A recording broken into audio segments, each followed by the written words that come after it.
आज का जो टॉपिक है हमारा वो है how do our activities affect the environment. अब जैसे कि आपको पता है कि हम सब क्या है, इंटीग्रल पार्ट है environment. We all are the integral part of the environment. ठीक है। हम हम जो चेंज या एक्टिविटीज करते हैं, हमारी एक्टिविटीज से एनवायरनमेंट चेंज होता है, या हम ये बोलते हैं कि एनवायरनमेंट चेंज होने की वजह से वो भी हमें अफेक्ट करता है। ठीक है। एनवायरनमेंट में जितने भी चेंजेस आते हैं वो हमें अफेक्ट करते हैं, जैसे ग्लोबल वार्मिंग है। ठीक है, वो एनवायरनमेंट में चेंज है, वो एनवायरनमेंट में चेंज ही है। ठीक है। और जो एक्टिविटीज हम कर रहे हैं वो एनवायरनमेंट को चेंज कर रहे हैं, क्योंकि ग्लोबल वार्मिंग कॉज किसने करी? हमने ही तो करी। ठीक है। Overall temperature of the earth rises because of the global warming, और ग्लोबल वार्मिंग की वजह से अफेक्ट क्या पड़ा हम पे कि टेम्परेचर बढ़ गया। ठीक है। इंटीग्रल मीन्स हो सकता है इसमें की पार्ट, बिल्कुल हम इंटरेक्ट करते हैं, है ना, एक इम्पॉर्टेंट पार्ट है अपने एनवायरनमेंट। अब क्लास 9th में आपने ऑलरेडी पढ़ा हुआ है कि हमारी एक्टिविटीज क्या करती है, पोल्यूट करती है एनवायरनमेंट। जो भी हम एक्टिविटीज करते हैं वो पोल्यूट करती है हमारे एनवायरनमेंट। ठीक है। तो इस चैप्टर में हम दो एनवायरमेंटल प्रॉब्लम्स को इस डिटेल में पढ़ेंगे, है ना। डिटेल में पढ़ते हैं। कौन सा है? डिप्लीशन ऑफ ओजोन लेयर, दूसरा आता है वेस्ट डिस्पोजल, है ना। दो हम प्रॉब्लम्स को देखेंगे, एनवायरमेंटल प्रॉब्लम्स को, डिप्लीशन ऑफ ओजोन लेयर और वेस्ट डिस्पोजल। ठीक है। अब बात करते हैं, फिर ये बोर्ड पॉइंट ऑफ व्यू से बहुत इंपॉर्टेंट है। अगर आप लास्ट 10 years पेपर्स में देखें, है ना, लास्ट 10 years पेपर्स में देखें, तो आपको 50% टाइम्स ये क्वेश्चन मिलेगा। वेरी वेरी इंपॉर्टेंट है। ठीक है। लास्ट 10 years में 50% आपको क्वेश्चन ऑलमोस्ट यही मिलेगा। ओजोन लेयर डिपेंडेंट, है ना, क्वेश्चन आता है ओजोन लेयर डिप्लीशन क्या होता है, और आता ही रहता है, बहुत आता है ये क्वेश्चन, क्योंकि ये इम्पोर्टेंट भी टॉपिक है। ठीक है। अब देखो, सबसे पहले तो हम ओजोन की बात करते हैं। ओजोन क्या है? O3, है ना। O3 कैसा मॉलिक्यूल है? ट्राई एटॉमिक मॉलिक्यूल है। ट्राई एटॉमिक मॉलिक्यूल है। ठीक है। जिसमें ऑक्सीजन के 3 एटम होते हैं। अब O2 क्या होता है? O2 ऑक्सीजन होता है। देखो, ऑक्सीजन तो लाइफ सपोर्टिंग होती है, ऑक्सीजन तो लाइफ सपोर्टिंग गैस है। ठीक है। लाइफ सपोर्टिंग गैस है जिसको हम क्या करते हैं, इनहेल करते हैं, हमें बॉडी को रिक्वायर्ड भी है। लेकिन जो ओजोन है वो पॉइजनस है। ओजोन कैसी है? डेडली पॉइजन है। ठीक है। लेकिन इसका कुछ यूज भी है हमारे इकोसिस्टम में, इसका यूज भी है। क्या यूज है? एट हायर लेवल्स, है ना, हायर लेवल्स ऑफ एटमॉस्फेयर में ओजोन परफॉर्म करता है एक असेंशियल फंक्शन। क्या असेंशियल फंक्शन परफॉर्म करता है ये अर्थ को प्रोटेक्ट करता है, और it shields the surface of the earth from ultraviolet radiation from the सन।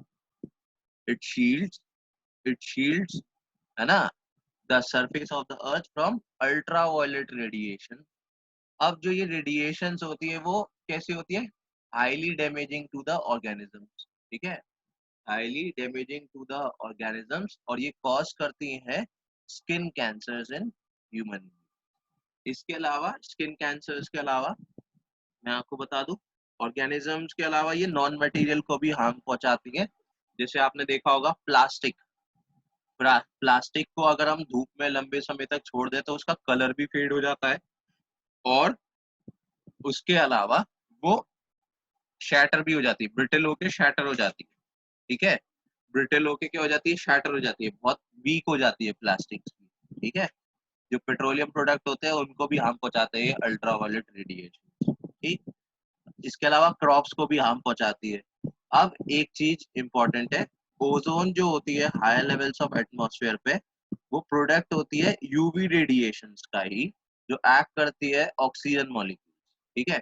अब हायर लेवल्स पे होता है क्या है कि ऑक्सीजन जो है उस पे यूवी लाइट जब पड़ेगी तो ओजोन के, ये ऑक्सीजन के मॉलिक्यूल स्प्लिट अप हो जाते हैं दो एटम्स, ठीक है, फ्री एटम्स में देखो आप देख सकते हो कि ऑक्सीजन मॉलिक्यूल जो है वो फ्री एटम्स में क्या हो गया, टूट गया, ठीक है।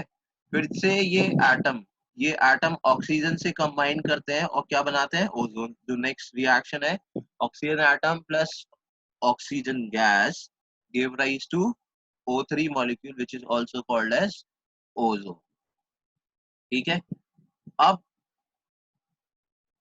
जो अमाउंट ऑफ ओजोन है ना, ओजोन लेयर जो हम बोलते हैं, एक्चुअली ओजोन लेयर वो डिप्लीट होना स्टार्ट हो गई कब, 1980s, 90s 80s में, ठीक है।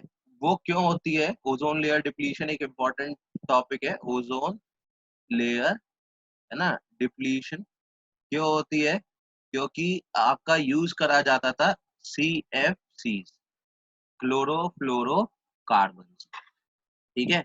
क्लोरोफ्लोरोकार्बन किसमें यूज एज रेफ्रिजरेंट्स, ठीक है, और इन फायर एक्सटिंग्विशर्स। इसके अलावा इसको सॉल्वेंट्स की तरह भी यूज करते हैं, फोमिंग, है ना, फोम को ब्लो करने के लिए यूज करते थे, ठीक।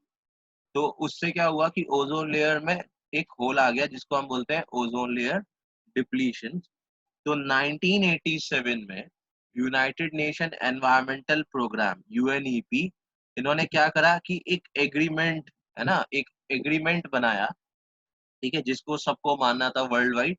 तो to freeze CFC production at 1986 level, मतलब क्या है इसका, 1987 में उन्होंने फ्रेमवर्क एक बनाया, एक तरह से एग्रीमेंट बनाया कि जो CFC प्रोड्यूस करी जा रही है ना वर्ल्ड में, उसको फ्रीज कर दिया जाए, प्रोडक्शन 1986 के लेवल पे ही रखा जाए, ठीक है।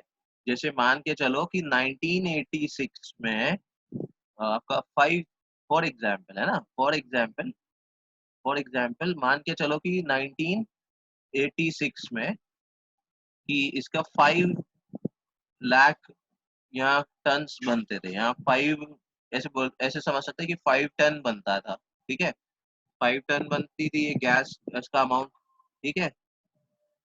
और 1987 में इसका हो जाना चाहिए था कि 6 टन हो जाना चाहिए था प्रोडक्शन बढ़ के, लेकिन इन्होंने क्या बोला, अब इससे ज्यादा नहीं बढ़ेगा, प्रोडक्शन क्या हो जाएगा, फ्रीज, ठीक है, प्रोडक्शन क्या कर दिया इन्होंने, फ्रीज।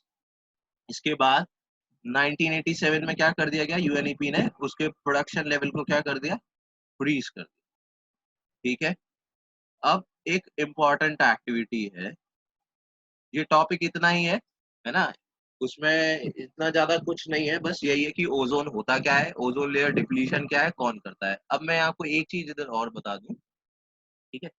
जो ओजोन लेयर में हम CFC को रिप्लेस कर दिया गया, किससे, आखिरकार ये भी तो होना चाहिए कि अगर CFC ओजोन लेयर डिप्लीशन कर रहे हैं तो ऐसा कौन सा यूज करते हैं, इसको यूज करा जाता है HFC, हाइड्रोफ्लोरोकार्बन, ठीक है, हाइड्रोफ्लोरोकार्बन को यूज करा जाता है इन प्लेस ऑफ CFC, ठीक है।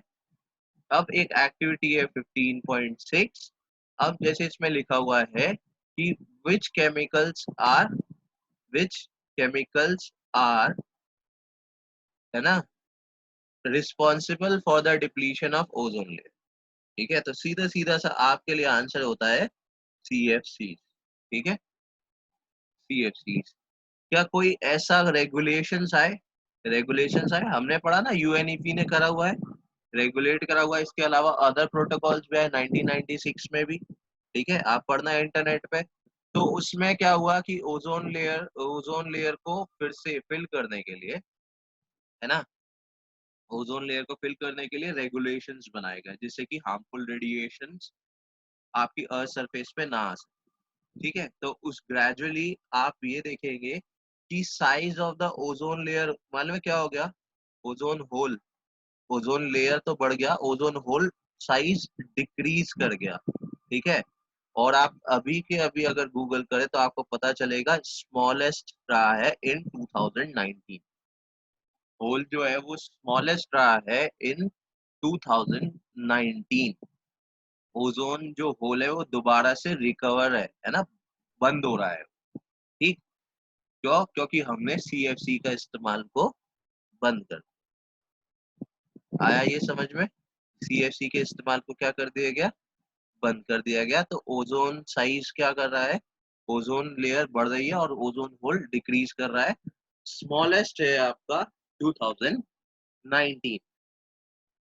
ठीक है, इसके बाद नेक्स्ट जो टॉपिक आता है, managing the garbage we produce. ठीक है, जो हम कचरा घर पे या अपने डे टू डे लाइफ में क्रिएट करते हैं, तो हम उसको मैनेज कैसे करते हैं। ठीक है, उसको मैनेज कैसे करते हैं। ठीक, अब सिंपल, आप अगर किसी टाउन और सिटी पे जाएं, ठीक है, टाउन और सिटी में जाएं, तो आपको क्या मिलेंगे, heaps of garbage all over the place, all over the place ऐसे ही दिखाई देता है। कहीं ना कहीं आपको ऐसे पहाड़, छोटे छोटे पहाड़ से दिखाई देंगे, किसके, सारे किसके हैं, गार्बेज के। ठीक है, अब अगर आप टूरिस्ट प्लेस पे जाते हैं, है ना, तो आपको कहीं ना कहीं क्या मिल जाएगा वहां पे, फूड रैपर्स, बॉटल्स, ठीक है, लेज के पैकेट, चिप्स के पैकेट, लेज ही हो गया वो, ठीक, और आपके packed food items, bottles, empty bottles, ठीक है, सब आपको देखने को मिल जाता है। What ever be the place, आप देख सकते हैं। ठीक है, आप उसको देख सकते हैं कि लोअर लेवल्स पे ओजोन वाला, वो बाद में डिस्कस कर लेंगे। ठीक, अर्लियर क्लासेस में जैसे आपने ये देखा है, problem of dealing with the garbage भी है ना, आपने पोल्यूशन नाम की चीज पढ़ी होगी, कैसे डील करते हैं उसको। तो अब हम इस प्रॉब्लम को डीपली इधर देखेंगे। जैसे आपके घर पे, सभी के घर पे क्या होता है, गार्बेज क्रिएट होता है ना, वेस्ट क्रिएट होता है। तो उसका क्या करते हैं, अब उसका होता क्या है, कोई ऐसा सिस्टम है उस वेस्ट को कलेक्ट करने के लिए। ऐसा होता है, जैसे म्यूनिसिपल कॉरपोरेशंस होते हैं, है ना, नगर निगम वगैरह होते हैं, तो वो क्या करते हैं कि कूड़ा उठाने वाले आते हैं, कूड़ा लेने वाले आते हैं, ठीक है, और फिर उसको आपने देखा होगा, क्योंकि हमारी गवर्नमेंट भी इसमें करती है कि उसको हम सेग्रीगेट करने की कोशिश करते हैं। ठीक है, गीला कूड़ा, सूखा कूड़ा, ऐसे। तो गीला कूड़ा मीन्स जो इजिली बायोडिग्रेड हो जाए, और सूखा कूड़ा जो क्या करा जाए, रिसाइकिल करा जाए। तो हम जो होम पे जनरेट करते हैं, ठीक है, उसको क्या करा जाता है, सेग्रीगेट करके जो बायोडिग्रेडेबल है उसको तो डिकम्पोज करा जाएगा। ठीक है, बायोडिग्रेडेबल है उसको डिकम्पोज करा जाएगा, और जो नॉन बायोडिग्रेडेबल है उसको रिसाइकिल करा जाएगा। जैसे इसमें लिखा भी है, पंचायत, है ना, deals with this waste, how they deals with this waste. ठीक, तो वो क्या करते हैं, लैंडफिल्स में भर देते हैं। लैंडफिल्स क्या होते हैं, बड़े बड़े आपके गड्ढे खोद के उसमें कूड़ा भरने के बाद उसको ढक दिया जाता है। ढकने से क्या होगा, जो बायोडिग्रेडेबल मैटर है वो ओवर द टाइम सॉइल के अंदर डिकम्पोज हो जाएगा। ठीक है, ओवर द टाइम वो क्या हो जाएगा, सॉइल के अंदर डिकम्पोज हो जाएगा, और जो नॉन बायोडिग्रेडेबल वेस्ट है उसको सेग्रीगेट करने के बाद क्या करते हैं, रिसाइकिल करते हैं। फॉर एग्जाम्पल, आपने देखा होगा, कबाड़े वाला जो आता है ना, भंगार वाला जो आता है, वो क्या करता है, आप उसको केले के छिलके थोड़ा ना बेचते हो, आप उसको क्या बेचते हो, नॉन बायोडिग्रेडेबल सब्सटेंस, है ना, या नॉन बायोडिग्रेडेबल वेस्ट, जिसको वो क्या करते हैं, they send it for the recycle. ठीक है, उसको कहाँ बेचते हैं, रिसाइकलिंग के लिए बेच दिया जाता है। ठीक है, इसके बाद अब जैसे ये देखें, एक और activity 15.8, calculate how much waste is generated at home in a day. ठीक है, अगर आप इसको गूगल करेंगे तो आपको पता चलेगा कि 4.4 पाउंड्स लिखा है। ठीक है, 4.4 pounds per day bye an individual. ठीक है, एक पाउंड में लगभग 450 ग्राम है, ये एवरेज है, क्योंकि हो सकता है कोई कम करता हो, कोई ज्यादा करता हो, उस बेसिस पे। अब उसमें से भी क्या होता है कि कितना बायोडिग्रेडेबल होता है ना, उसमें से कितना बायोडिग्रेडेबल है, आप देखेंगे कि ऑलमोस्ट मोर देन 50% वो बायोडिग्रेडेबल ही रहता है। अब क्लासरूम की बात करें, कितना वेस्ट जनरेट होता है, तो आप देखेंगे कि एटलीस्ट पूरी एक क्लासरूम एक डस्टबिन पूरा भर देती है। एक जो छोटा डस्टबिन होता है उसको एक दिन में वो आराम से भर देते हैं। ठीक है, एक दिन वो आराम से भर देते हैं। ठीक, अब दूसरा, उसमें से कितना वेस्ट बायोडिग्रेडेबल होता है? तो आप ये देखेंगे कि मैक्सिमम 70 to 80% वेस्ट बायोडिग्रेडेबल होता है। जो क्लासरूम वेस्ट होता है ना, वो 70 to 80% बायोडिग्रेडेबल होता है। ठीक है, क्योंकि बच्चे जनरली क्या उसमें फेंकते हैं, आपके पेजेस, है ना, शार्पनर्स का वो एक्स्ट्रा पेंसिल के जो छिलके वगैरह होते हैं, या पेंसिल ही फेंक देते हैं। तो ज्यादातर चीजें वो क्या होती हैं, बायोडिग्रेडेबल होती है। कुछ पार्ट ही क्या होता है, नॉन बायोडिग्रेडेबल होता है। तो उसको डील करने का वेस्ट का तरीका क्या है, how we can deal with it, हम उससे डील कैसे कर सकते हैं? देखो, उससे डील करने का तरीका बहुत आसान है। जो बायोडिग्रेडेबल वेस्ट है, पहले तो क्या करा जाए, सेग्रीगेट करा जाए, है ना। सबसे पहले क्या करा जाए, सेग्रीगेट करा जाए। सेग्रीगेट करेंगे तो जितने रैपर्स है ना, जैसे स्कूल के कचरे की बात करें तो उसमें रैपर्स अलग होंगे। मान लो आपने कोई फूड आइटम खाया जो पैक्ड फूड आइटम है, उसमें रैपर्स वगैरह होते हैं। ठीक है, तो उन रैपर्स को हम अलग कर देंगे और जो बायोडिग्रेडेबल वेस्ट है उसको अलग कर देंगे।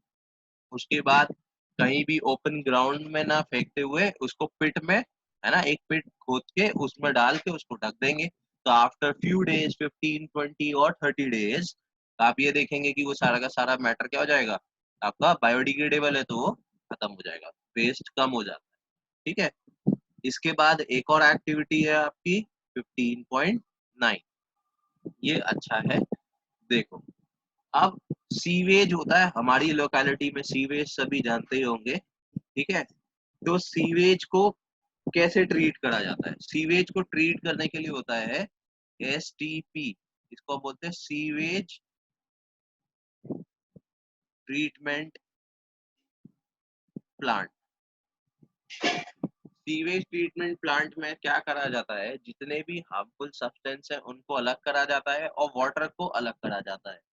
फिर उस वाटर को एक तरह से हम रिसाइकिल करते हैं और उसको रीयूज कर सकते हैं, है ना, उसको हम रीयूज कर सकते हैं इन गार्डन्स और इन अदर एक्टिविटीज। ठीक है, उस अदर एक्टिविटीज में करते भी।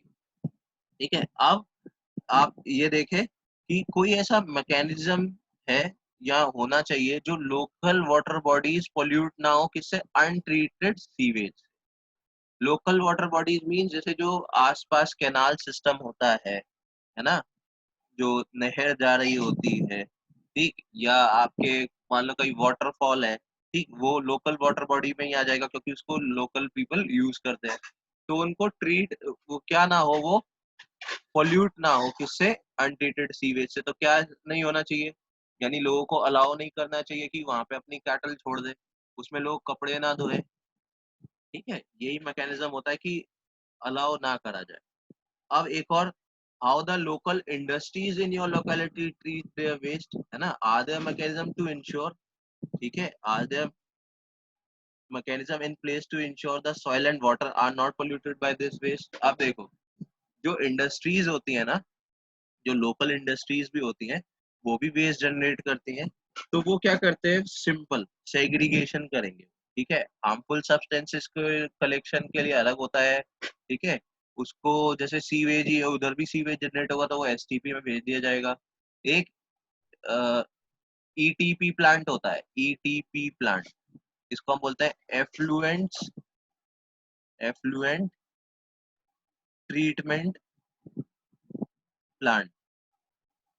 क्योंकि इसमें क्या होता है, जो वेस्ट जनरेट होता है मैक्सिमम ऑयली नेचर का होता है। ठीक है, ऑयल्स होते हैं उसमें, है ना, और स्पेशली जो ऑयल्स होते हैं वो एसिडिक नेचर के होते हैं। अगर उसको डायरेक्ट सॉइल या वाटर में छोड़ दिया जाएगा तो पीएच घट जाएगी। हमने यही तो पढ़ा है, वाटर में क्या होता है, पीएच घट जाएगी तो वो एसिड रेन हो जाएगा, और हमारे रेंज ऑफ पीएच में ही ऑर्गेनिज्म सरवाइव करते हैं। तो इसमें क्या करते हैं हम ETP में, कि उसको न्यूट्रलाइज करते हैं by adding base. Caustic soda डाला जाता है NaOH, ठीक है, और उसको न्यूट्रलाइज करके तब उसको रिलीज करा जाता है, not in the water bodies. ठीक है, वाटर बॉडीज में तो उसको नहीं करा जाएगा, नॉर्मल उसमें से भी वाटर को सेपरेट कर लिया जाता है, ठीक है, फिर उसको ट्रीट करा जाता है। नेक्स्ट एक और चीज बहुत इंपॉर्टेंट, जैसे इसमें दिया है जो हमारे लाइफस्टाइल्स में इम्प्रूवमेंट होते हैं, ठीक है, लाइफस्टाइल में इम्प्रूवमेंट होते हैं, उसकी वजह से ज्यादा वेस्ट जनरेशन होता है। जैसे पुराने समय में पैक्ड फूड आइटम्स इतने नहीं आते थे, ठीक है, पैक्ड फूड आइटम्स इतने नहीं आते थे, और अब पैक्ड फूड आइटम्स बहुत आते हैं, रेडी टू ईट मटेरियल आता है, ठीक है, और हर चीज क्या आती है, पैक होके आती है। फॉर एग्जाम्पल सिंपल सी बात करी जाए, पहले दूध जो आता था वो लूज, है ना, दूध लेने जाते थे लोग, आजकल दूध किस में आता है, पैकेट्स में आता है। तो वो क्या पैकेट कागज के हैं, बायोडिग्रेडेबल है? नहीं, वो सारे क्या है, प्लास्टिक्स है। जितने भी आप चीजें इस्तेमाल करते हैं, चॉकलेट्स, है ना, कुरकुरे, लेज, ये सब खाते हैं, ये सब किस में आते हैं, प्लास्टिक पैकिंग में आते हैं, ठीक है। तो जैसे जैसे आपका इम्प्रूवमेंट होता है लाइफस्टाइल में, वैसे वैसे हमारा वेस्ट जनरेट ज्यादा होने लगता है, ठीक है। और साथ में change in attitude also play a की रोल।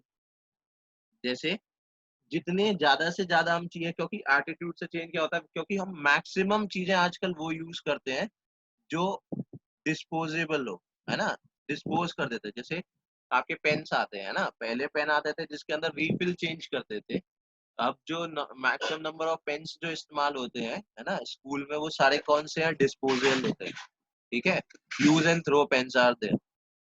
साथ में इसके अलावा जैसे मैंने आपको बताया, पैकेजिंग में भी रिजल्ट आया है, चेंज आया है, जिसकी वजह से वेस्ट कैसा हो गया है, नॉन बायोडिग्रेडेबल। तो उसका इम्पैक्ट क्या होगा हमारे इन्वायरमेंट, सिंपल सा इम्पैक्ट है, वो क्या क्रिएट करेगा, पोल्यूशन, ठीक है, वो क्या क्रिएट करेगा, पोल्यूशन क्रिएट करेगा, ठीक है। नेक्स्ट, थिंक इट ओवर, जो अच्छा टॉपिक भी है।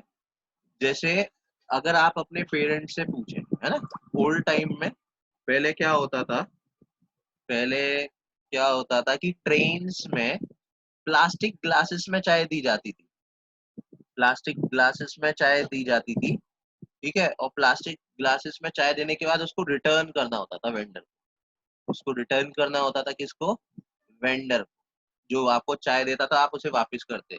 जैसे फॉर एग्जाम्पल मैं आपको ऐसे ही समझाऊं, जैसे बहुत से स्ट्रीट फूड खाते होंगे, है ना, स्ट्रीट फूड में वो क्या करते हैं, जो खिलाने वाले, स्ट्रीट फूड खिलाने वाले होते हैं, वो जनरली प्लेट्स वगैरह का इस्तेमाल करते हैं या क्रॉकरी ऐसी इस्तेमाल करते हैं, वो क्या करते हैं, बार बार उसको ही इस्तेमाल करते हैं, प्लास्टिक की प्लेट्स होती हैं, है ना, स्टील प्लेट्स होती हैं, या उनके जो फोर्क है, ठीक है, जैसे जो नूडल्स खाते होंगे तो फोर्क के साथ खाते हैं, तो उसको क्या करते हैं, बहुत गंदी तरीके से धो के दोबारा से उसी में दे देते हैं, ठीक है। तो उसकी वजह से क्या होता है, एक अनहाइजीन क्रिएट होता है। इसी तरह कुछ रेलवेज का भी एक ये कंटेंट है कि रेलवे में पहले वेंडर्स क्या करते थे, प्लास्टिक के कप्स देते थे और बोलते थे वापस करो, प्लास्टिक ग्लासेस उसको वापस करते थे। फिर क्या आया, इंट्रोडक्शन ऑफ डिस्पोजल कप्स आए, डिस्पोजल कप्स आ गए, ठीक है। तो किसके लिए, रीजन ऑफ हाइजीन, हाइजीन की वजह से। अब जो डिस्पोजल कप्स आए, है ना, तो डिस्पोजल कप्स वो आए प्लास्टिक के, आपने देखा होगा ग्रेइश टाइप ऑफ प्लास्टिक के बहुत छोटे छोटे आते हैं चाय वाले कप, ठीक है, वो आते थे। तो उस समय कोई नहीं सोचता था कि क्या होगा जब, अब देखो ट्रेन में ट्रैवल करने वाले एक दो लोग तो है नहीं, there are millions, million of people travel in train on daily basis, ठीक है। तो उसको देखते हुए, डिस्पोजल को देखते हुए बहुत ज्यादा डिस्पोज आने लगा। तो क्या किया इंडियन गवर्नमेंट ने स्पेशली, तो उन्होंने क्या करा, कुल्हड़ स्टार्ट कर दिए, ठीक है। जैसे जब लालू यादव रेलवे मिनिस्टर बने थे तो उन्होंने कुल्हड़ स्टार्ट करवा दिए थे, ठीक है। डिस्पोजल कप्स, कुल्हड़ क्या होता है, disposal cups made of clay. अब इससे भी एक प्रॉब्लम आई, बस इससे भी प्रॉब्लम आई, ठीक है, कि ये कुल्हड़ क्या करते थे, large scale loss of the top fertile soil, top fertile soil का लॉस हो जाता था, ठीक है, कुल्हड़ बनाने में क्या होता है, चिकनी मिट्टी का इस्तेमाल होता है, टॉप मोस्ट फर्टाइल लेयर का इस्तेमाल होता है, तो उसका क्या हो जाता था, लॉस हो जाता था। तो जो पे अब उसके बाद जो नेक्स्ट आया वो क्या आया, पेपर डिस्पोजल कप्स। ठीक है, पेपर डिस्पोजल कप्स का, तो बताओ क्या एडवांटेज होगा पेपर डिस्पोजल कप्स का। पेपर डिस्पोजल कप्स का क्या एडवांटेज हो सकता है, पेपर डिस्पोजल कप्स का एडवांटेज ये हो सकता है कि, है ना, जो आपका hygiene, proper proper hygiene, biodegradable, recyclable, साथ में वो top most layer fertile layer को भी अफेक्ट नहीं कर रहा। ठीक है, वो टॉप मोस्ट लेयर को भी अफेक्ट नहीं कर रहा। नेक्स्ट आता है एक और,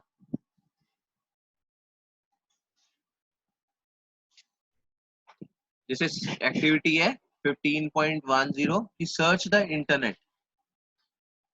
डिस्पोजल का मतलब होता है जिसको यूज करने के बाद फेंक दिया जाए। ठीक है, तो सर्च द इंटरनेट और library to find out what hazardous material have to be dealt while disposing of electronic items। जैसे मैं आपको बताता हूँ कि इलेक्ट्रॉनिक आइटम्स है, hazardous material कौन से होते हैं। पहली बात तो hazardous hazardous materials होते कौन से, hazardous materials वो होते हैं जो लिविंग ऑर्गेनिजम्स को अफेक्ट करें, उनकी लाइफ को डेंजर में डालते हैं, उनको हम hazardous materials बोलते हैं। तो इलेक्ट्रॉनिक आइटम में जो hazardous होते हैं वो होता है आपका क्रोमियम होता है, ठीक है, पीवीसीज होते हैं, लेड होते हैं। ठीक है, लेड होता है, तो ऐसे बहुत सारे इसके अलावा एटसेट्रा और भी होते हैं, बहुत सारे मटेरियल्स होते हैं जो कैसे होते हैं, hazardous होते हैं। ठीक है, अब ये कैसे अफेक्ट करते हैं एनवायरनमेंट को, देखो जब हम इनकी रिसाइकलिंग में क्या करते हैं, मेल्टिंग करते हैं या बर्निंग करते हैं। ठीक है, तो ये क्रिएट करते हैं क्या, they create harmful gases, harmful gases. ठीक है, हार्मफुल गैसेस, और क्या क्रिएट करेंगे अल्टीमेटली, पोल्यूशन। अल्टीमेटली क्या क्रिएट कर देंगे ये, पोल्यूशन। ठीक है, दूसरा है कि how plastics are recycled. Plastic recycle दो तरीके से करी जाती है, एक मैकेनिकल प्रोसेस होता है, ठीक है, एक मैकेनिकल प्रोसेस होता है और एक हमारा केमिकल प्रोसेस होता है। ठीक है, मैकेनिकल प्रोसेस में क्या करा जाता है, प्लास्टिक्स को पाउडर फॉर्म में कन्वर्ट करा जाता है। ठीक है, प्लास्टिक को पाउडर फॉर्म में कन्वर्ट करा जाता है, लार्ज प्लास्टिक को क्लीन करके फिर उसको छोटे छोटे पीसेस में, फिर देन फाइनली पाउडर या ग्रैन्युल्स में कन्वर्ट कर दिया जाता है। केमिकल प्रोसेस में क्या करते हैं, हम प्लास्टिक को केमिकली ट्रीट करते हैं और उसको भी सिंपल सब्सटेंसेस में ब्रेक डाउन, फिर उसको भी हम सिंपल सब्सटेंसेस में क्या कर देते हैं, ब्रेक डाउन। ठीक है, इंटेक्स क्वेश्चन है अब हमारे कि व्हाट इज ओजोन। ओजोन आपने पढ़ा कि ozone is a triatomic molecule of oxygen atom, है ना, या it is a layer that protect us from the ultraviolet radiation coming towards the surface of the earth। और यही इसका क्या है, अफेक्ट है ना, इकोसिस्टम में। But it is a poisonous gas, find out at higher altitude. Next है, how can you help in reducing the problem of waste disposal. इसका बेस्ट आंसर होता है क्या, सेग्रीगेशन, सेग्रीगेशन, है ना, of biodegradable and non biodegradable. ठीक, दूसरा होता है फॉलो या practice 3R। 3R means recycle, reduce and reuse. Recycle, reduce and reuse.